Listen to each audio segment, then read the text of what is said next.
In the dark middle years of World War II, as Allied bombing intensified and German armies began to lose ground, something seemingly paradoxical happened inside Germany. Weapons production surged. Tanks, aircraft, and munitions rolled off assembly lines in increasing numbers between 1942 and 1944, precisely when the Third Reich was under its greatest strain. At the center of this phenomenon stood Albert Speer, appointed Minister of Armaments in early 1942. Speer later claimed to have engineered an armaments miracle through rationalization, centralization, and managerial brilliance. But was it truly a miracle of efficiency or a carefully constructed narrative built on manipulated statistics, hidden costs, and unsustainable financial practices? Germany entered World War II with a structural financial problem. It could not afford a prolonged industrial-scale war. Unlike Britain or the United States, Germany lacked access to global capital markets, a strong currency, and large gold reserves. Unlike many wartime economies, Germany did not experience visible hyperinflation during the war, but this was misleading. Inflation was hidden through price controls, suppressed via rationing, and offset by forced savings. In reality, the German economy was sitting on massive pent-up inflationary pressure, which would have erupted had the regime survived longer. Who paid? The true financial burden was shifted onto occupied territories, forced laborers, and future generations. This was not a miracle, it was economic extraction on a continental scale. Speer's most tangible achievement was organizational. Before 1942, German armaments production was fragmented. Rival agencies competed for resources, military branches duplicated efforts, and industry operated with significant inefficiencies. Speer imposed centralization, including unified production targets, standardization of designs, and prioritization of key weapon systems. Between 1942 and 1944, tank production increased from around 6,000 to 18,000 units annually. Aircraft production rose from 11,000 to 39,000 per year, and ammunition output surged several-fold. These gains were real, but they came with important caveats. The idea of a miracle depends heavily on how you interpret the data. Speer's reforms did produce better use of existing factory capacity, reduction in bureaucratic delays, and increased labor utilization. In modern terms, this was operational optimization under crisis conditions. However, several factors inflated the success.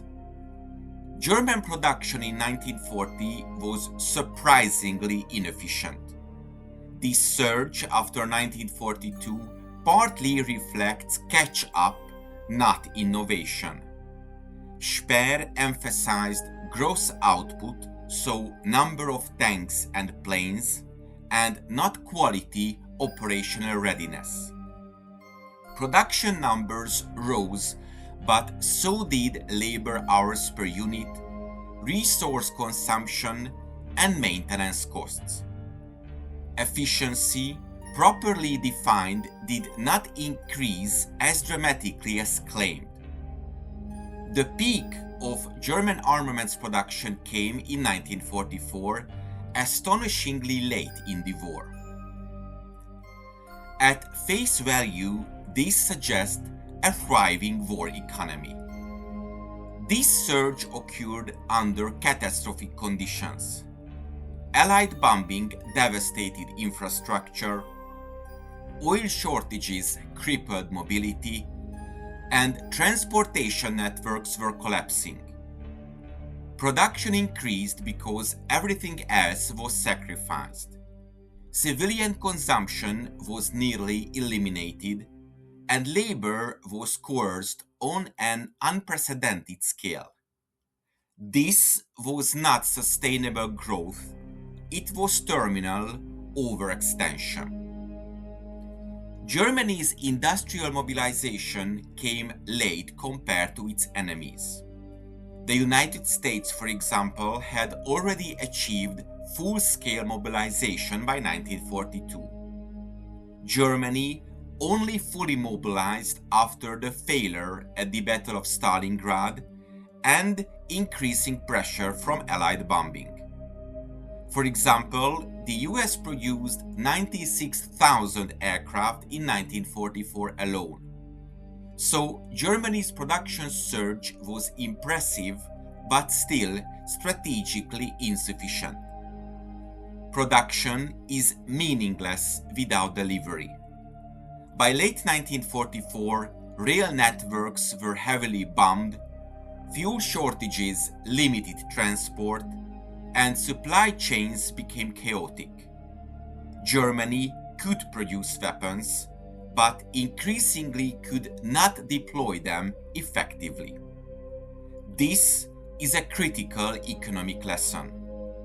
Output without logistics is wasted capital. The Allied strategy targeted not just armies, but the German economy itself. Allied bombing campaigns destroyed factories, disrupted transportation, and forced costly decentralization. Germany responded by moving production underground and dispersing factories. These measures increased output in the short term, but at enormous cost. The armaments miracle came with staggering hidden costs. Hundreds of billions of Reichsmarks in debt, and massive capital investment in dispersed production. Germany effectively mortgaged its future for short-term output gains. By 1944, over 50% of the German GDP was devoted to the war.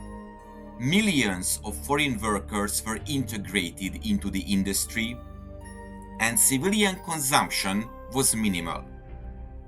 This level of mobilization is comparable only to the Soviet Union's wartime economy. The result: maximum effort and diminishing returns. After the war, Speer carefully shaped his legacy.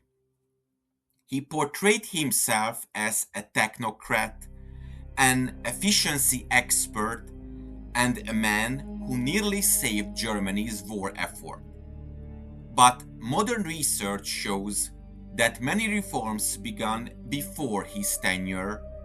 Production increases had structural causes, and his role was significant but overstated. The miracle narrative served his personal reputation and a broader post-war myth of German efficiency.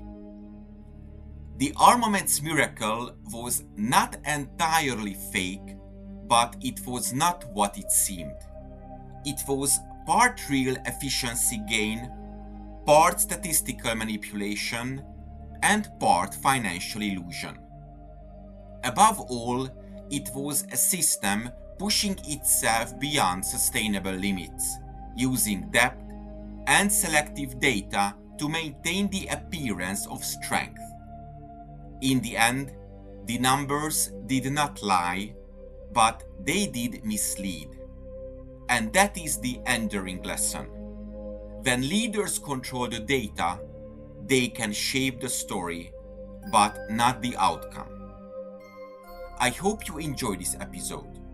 To make sure you don't miss my future work, subscribe to my channel and press the bell notification button.